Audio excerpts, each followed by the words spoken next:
Ranger TV India, ना धर्म ना जात, केवल सच के साथ। दर्शकों, आपको हमारा चैनल पसंद आता है तो सब्सक्राइब करें, लाइक करें, शेयर करें, कमेंट जरूर करें।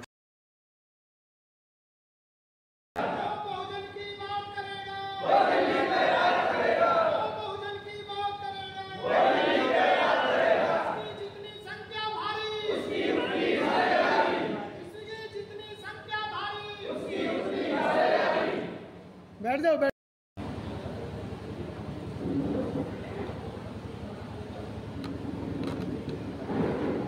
बहुजन समाज में जन्मे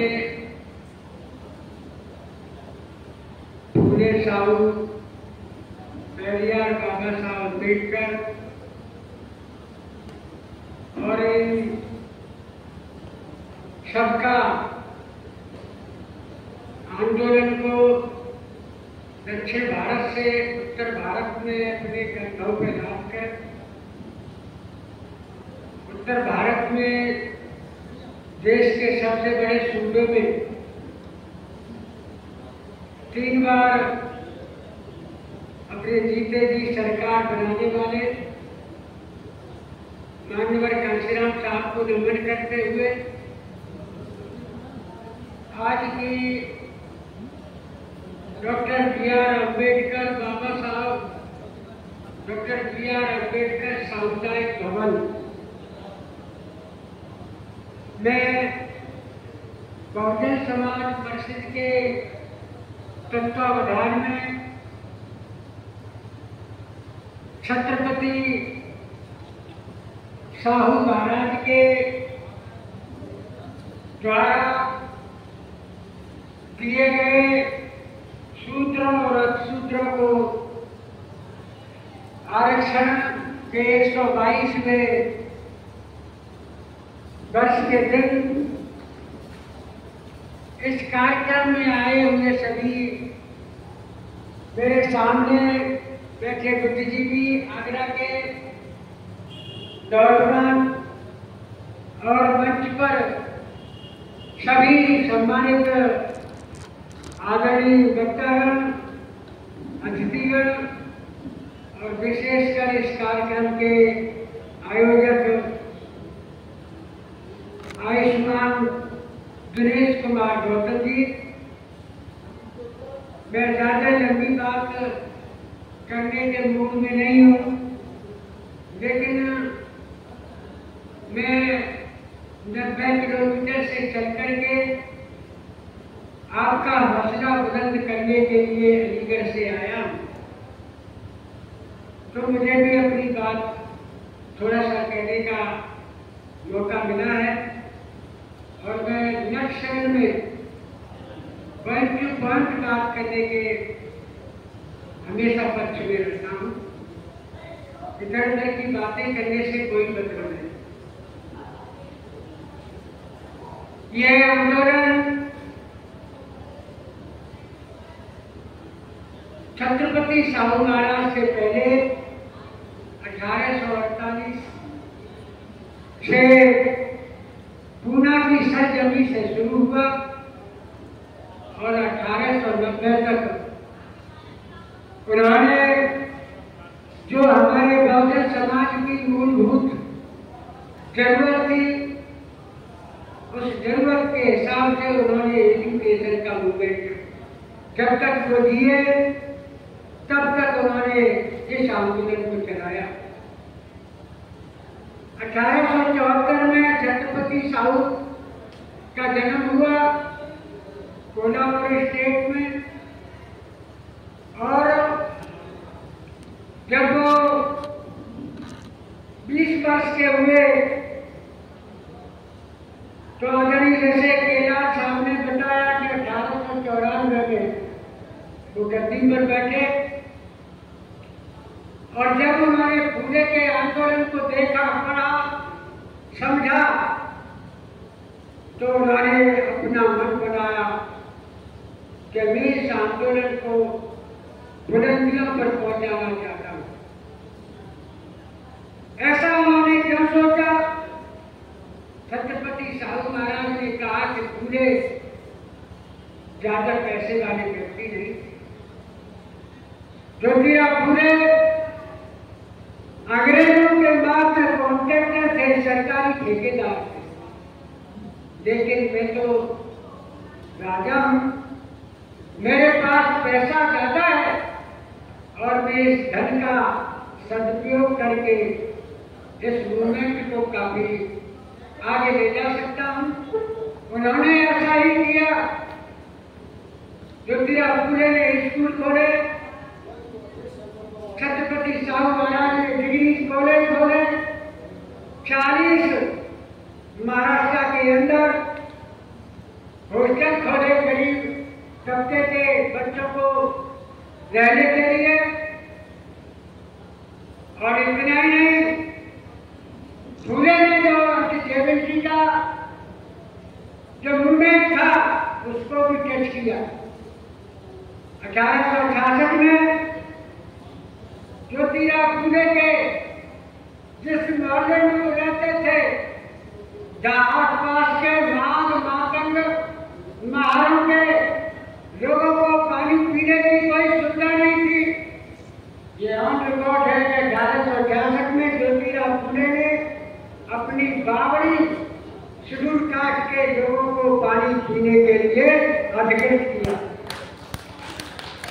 इसी आंदोलन को छत्रपति साहू महाराज ने 1894 में इंग्लैंड में अंग्रेजों के सामने ये प्रस्ताव पेश किया कि भारत में अनुसूचित जाति के लोगों को अनुसूचित जनजाति के लोगों के साथ अंतर्विरोध खत्म किया। और ये मौखिक नहीं कहा उन्होंने, इंग्लैंड में जाकर के 1894 में केस लड़ा। आगे चल के जब वो 1902 में उन्होंने कोल्हापुर स्टेट में शूद्रों और अक्षूद्रों के लिए 50% आरक्षण शासन और प्रशासन में दिया। 1922 तक जब तक वो दिए तब तक इस आंदोलन को और ब्राह्मणवाद को खत्म करने के लिए वो जब तक जीते रहे तब तक उन्होंने ये प्रयास किया। उन्होंने अपने पूर्वज छत्रपति शिवाजी की तरह कोई भूल नहीं की। जो छत्रपति शिवाजी ने भूल की थी, गलती की थी कि राजगद्दी पर बैठने के लिए उन्होंने बनारस के निम्न स्तर के ब्राह्मणों को खरीद के ब्राह्मण से राज तिलक करवाया, जिसको गोगा भट्ट के नाम से जानते हैं। गोगा भट्ट ने अपनी शर्तों के अनुसार कहा कि आप शूद्र हैं, आप क्षत्रिय नहीं हैं, आप कुलवी राजा हैं। आपका तिलक तो मैं कर सकता हूं, लेकिन हाथ के अंगूठे से नहीं करूंगा, मैं पैर के अंगूठे से इसका तिलक करूंगा। ये गलती छत्रपति साहू महाराज ने नहीं की। और उसके बाद 1922 के बाद ये आंदोलन डॉक्टर बाबा साहब अम्बेडकर के हाथ में आया, जो शेड्यूल कास्ट के हाथ में आया। ये आंदोलन हमको ये जानना चाहिए, हमको ये समझना पड़ेगा। बी आर अम्बेडकर डॉक्टर बाबा साहब अम्बेडकर तक बनने तक क्या वैसे ही बन गए थे अपने बलबूते पर? उनको डॉक्टर बाबा साहब अम्बेडकर बनाने में पिछड़े वर्ग के इन दो पूर्वी राजाओं का बहुत बड़ा योगदान है। छत्रपति साहू महाराज और बड़ौदा नरेश दादा साहब गायकवाड़, जिन्होंने पढ़ने के लिए विधायक में भेजा, और बाबा साहब अम्बेडकर पढ़ने के बाद इस देश का संविधान बनाने में कामयाब हुए। ये आंदोलन 1848 से लेकर 1956 तक अटूट आंदोलन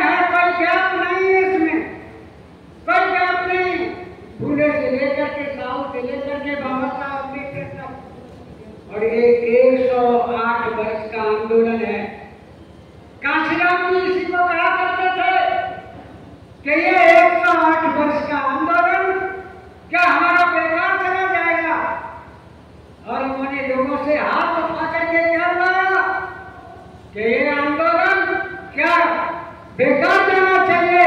लोगों ने कहा बिल्कुल नहीं जाना चाहिए, हम आपका जी जान से तन मन धन से आपका सहयोग करेंगे।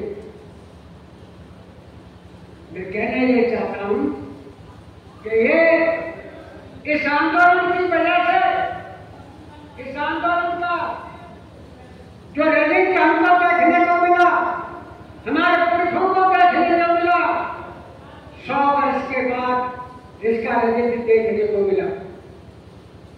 यानी 1848 से लेकर के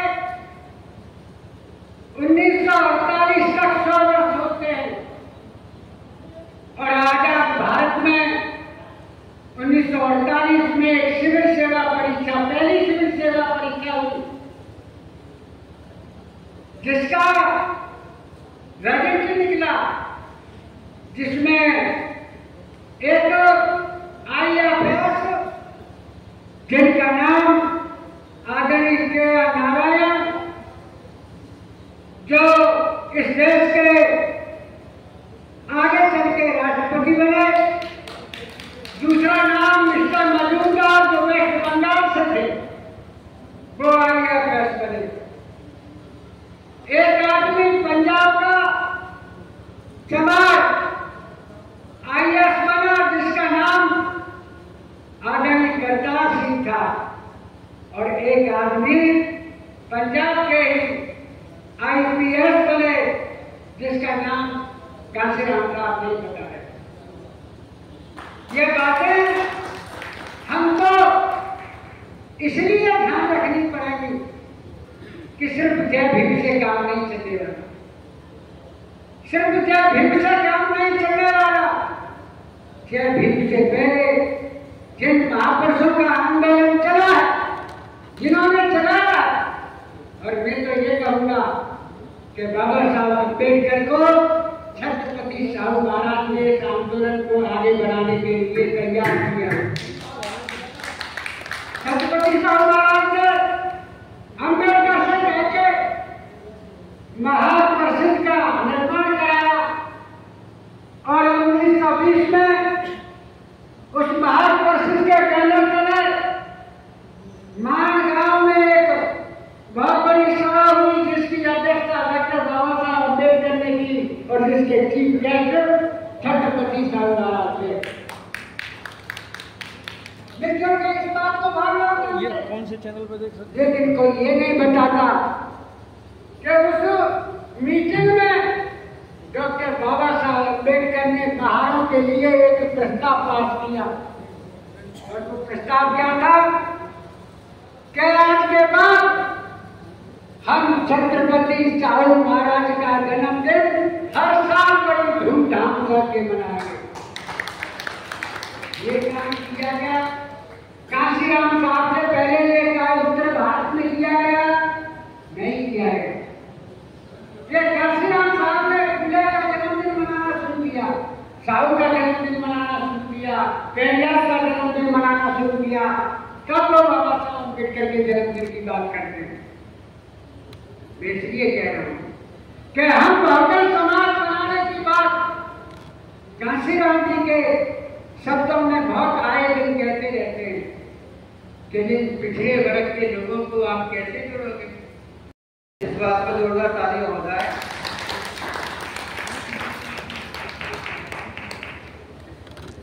साथियों, कार्यक्रम समापन की ओर है, और मैं आदरणीय भगवान सिंह से निवेदन करूंगा कि कार्यक्रम का समापन करने के लिए और आभार प्रकट करने के लिए आप केवल मंच पर आ जाए।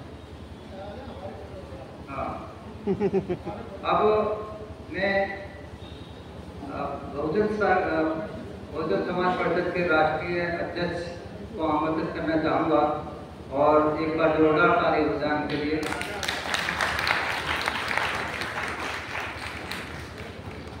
कब जागेगा बहुजन, तू तो गहरी नींद में सोया है। कब जागेगा बहुजन, तू तो गहरी नींद में सोया है। मनवाद के जाल में फंसकर अंधविश्वास में खोया है, मनवाद के जाल में फंसकर अंधविश्वास पाखंड के जाल में खोया है।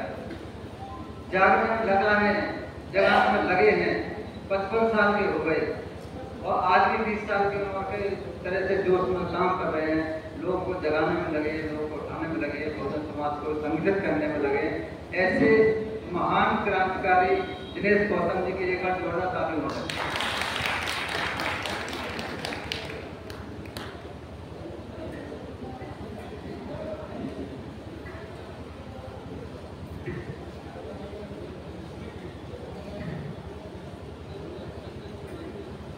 शिक्षा एवं सामाजिक क्रांति के महान अग्रदूत महात्मा ज्योतिबा फुले, छत्रपति साहू जी महाराज, नारायण गुरु, पेरियर रामास्वामी नायकर, बाबा साहब डॉक्टर अम्बेडकर और हम बहुजनों के महानायक माननीय कांशीराम साहब को नमन करते हुए आज की इस कार्यक्रम की अध्यक्षता कर रहे सम्माननीय अध्यक्ष जी और इस कार्यक्रम में बहुत से साथी आए और आगे चले भी गए। उन साथियों में हमारे मिशन मूवमेंट के बहुत ही जिम्मेदार वयोवृद्ध साथी आज सुंदरलाल बाबू जी हमारे बीच में रहे। हम सब ने आप लोगों ने उनका स्वागत किया। उनको रात को उनका 9 बजे फोन आया कि भाई मैं तुम्हारे कार्यक्रम में जरूर आना चाहता हूँ। मैंने कि ये तो हमारे लिए गर्व की बात है। तो उनको और उनके साथ भाई आरपी सिंह जी आए, वो भी चले गए। साथ में हमारे मंच पर बैठे आदरणीय डीसी सलाहन साहब जो दिल्ली पुलिस में अपने आप में एक बड़ी पहचान रही है, सुप्रीम कोर्ट के लंबे समय तक एसीपी रहे हैं, वो भी हमारे मंच पर आज भी मौजूद है, पिछले वर्ष भी मौजूद थे। उनका हम हार्दिक सम्मान करते हैं, अभिनंदन करते हैं। आप सबकी सब तरफ से उनका आभार प्रकट करते हैं।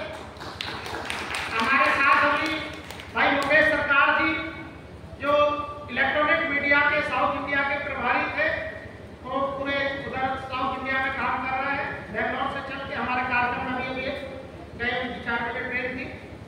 उनका भी हम आभार प्रकट करते हैं। हमारे बड़े भाई नेपाल जो कमजोर गरीबों की आवाज हमारे सामने उठाता है, सरकार किसी की भी हो, हम दिनेश गौतम के साथ हैं। और अधिकारियों ने लोग कहते हैं कि हमारे अधिकारी सुनते नहीं, मैं कह रहा हूँ मेरी तो आज भी सुन लेते। मेरे आज तक किसी अधिकारी ने मेरी बात नहीं काटी, चाहे वो चीफ सेक्रेटरी हो, जो आगरा के डीएम हो। मेरी कोई बात आज तक किसी ने नहीं काटी। अगर आगरा शहर में कोई बड़ा काम और जो होने लायक है और नहीं हो पा रहा तो मेरे घर आ जाना, मैं देखता हूँ कैसे नहीं। तो मैंने आपको यह बताना जरूरी समझा, मैंने कोई घोषणा नहीं की, लेकिन निभाया। घोषणा की थी मेरे परिवार में एक व्यक्ति ने, मैं उसका एग्जाम्पल दे रहा हूँ। मेरे चाचा जी उस उत्तर भारत के नहीं, देश के बहुत बड़े भिक्षु हुए, ऑल इंडिया भिक्षु संघ के प्रेसिडेंट रहे, महासचिव रहे, उपाध्यक्ष रहे, और वो ध्यान प्रदान दे। इस देश को मेरे परिवार ने बहुत विद्वान भिक्षु दिया है और कभी पद की साथ भी दिया है। चाचा साहब ने अवस्था से उन्होंने घर छोड़ा, कभी घर नहीं गए। अलग बात है कि परिवार में बहुत सारी हमारे 5 भाई के पिताजी उनमें से कोई नहीं रहा, तो कभी कभी वो परिवार के दुख दर्द में कभी मरे गिरे में आ जाते थे। लेकिन जब लास्ट में जब उनकी सेवा का समय आया, इस देश का इतना बड़ा बहुत विद्वान बुद्धविहार चक्की पाठ का धर्मगुरु, उसकी अंतिम सेवा भी दिनेश गौतम को करनी पड़ी, इस परिवार को करनी पड़ी। तब मुझे याद आया कि ये परिवार कितना जरूरी है। कांशीराम साहब तड़प तड़प के मरे इस घोषणा करने की वजह से। अगर ये घोषणा नहीं किए होते तो कांशीराम मरते नहीं, तड़प तड़प के उनकी हत्या नहीं होती। मैंने इसलिए घोषणा नहीं की, मैं जानता हूं कि मेरे नेतृत्व में मेरा परिवार ही मेरी देखभाल करेगा, समाज में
इस जिम्मेदारी को भी ले लो, लेकिन मैं एक काम करता हूं और जीवन भर रहूंगा, इसे कोई नहीं ले सकता।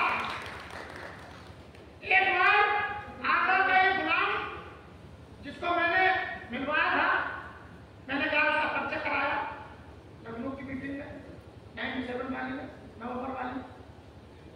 उस गुलाम ने सबसे पहले मुझे पार्टी से निकलवाया क्यों? कि वो ले गया आरजेडी पार्टी का होगा, वो तो मामला ऊपर से, मैं बहुत डिटेल में नहीं जाना चाहता। तो वो गुलाम जो है रोड पर खुचना पड़ा, उठ के नहीं गया घर, मैं आज जिंदा हूं, ऐसे ही जाऊंगा, मुझे परवाह किसी बात की नहीं है। मेरे पास आज कोई कल जेल भेजना चाहे अभी भेज दे, और मैं दावा कर रहा हूं ब्रजवासी साहब, अब काशीराम जी के आंदोलन को या तो वो आदमी चलाएगा जिसके पास मात्र लंगोटी होगी, या फिर बहुत ज्यादा ऐसा व्यक्ति चलाएगा जिसे परवाह नहीं होगी। दो आदमी में से एक आदमी चला सकता है समाज को निर्णय कर ले। किसी की चमचागिरी मैं भी नहीं करता हूं, लोगों को करने की जरूरत नहीं है। समाज के महापुरुषों के आंदोलन की मामला है, ये समाज के महापुरुषों के विचारधारा को बचाने का समय है। इस समय हम लोगों को बड़े दिमाग से काम लेना। तो मैं ज्यादा भाषणबाजी आज भी नहीं करना चाहता।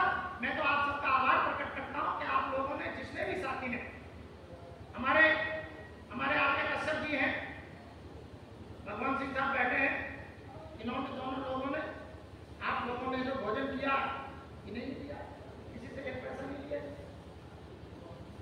हम लोग जो भी कुछ करते हैं, जो भी साथी दे देता है उससे ले लेते हैं। हम किसी के घर नहीं जाते मांग, क्योंकि मांगने वाले तो कोई दे रहा भी नहीं। बहुत से लोग तो मुझे फूल सिंह बरैया जी कांग्रेस में जिस दिन से गए, एक व्यक्ति अधिकारी मेरे साथ आज भी रहते हैं, एक पैसा नहीं लिया और उन्होंने मुझे 500 गाली दी, बोले पैसा नहीं दूंगा, मैं तुम्हें छोड़ूंगा नहीं, मैं तुम्हारे पास भी आऊंगा, तुम्हें मैं अपने संग भी रखूंगा। कभी कभी तो तुम्हारे अंदर वो आएगा अपनापन, मुझे फिर गले बना दोगे। मैंने कोई अपराध किया है तो बताओ, मैं तुम्हारी कोई गलती नहीं, लेकिन मैं कोई सहयोग नहीं करूंगा, कोई दिक्कत नहीं। सक्सेरिया साहब, मैं आज आपको बहुत ऊंची बात बता रहा हूं, समझ रहे हैं? लोग मुझे गाली देते, मुझसे नफरत भी करने लगते हैं कभी भी, और प्यार भी करते, छोड़ते भी नहीं है कभी भी। तुम जहाँ बोल रहे हो बस ना, ये पॉइंट हो, ये रिलेशन की पॉइंट। उनके दिल में भी मेरे प्रति बहुत जगह है, मैं इसलिए बताना चाहता हूँ।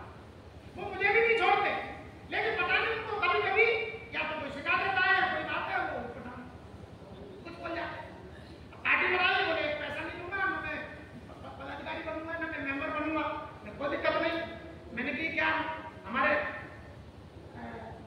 28 तारीख का कार्यक्रम नहीं आओगे, कहा उसमें तो आऊंगा, लेकिन आज तो आज की न्यूज़ आपको पसंद आए तो लाइक करें, शेयर करें, कमेंट करें, सब्सक्राइब जरूर करें, जिससे कि हमारा चैनल आगे बढ़ सके और हम अपने देश और देशवासियों की सेवा कर सकें। इसी के साथ फिर मुलाकात होगी, तब तक के लिए आपसे विदा लेते हैं। नमस्कार।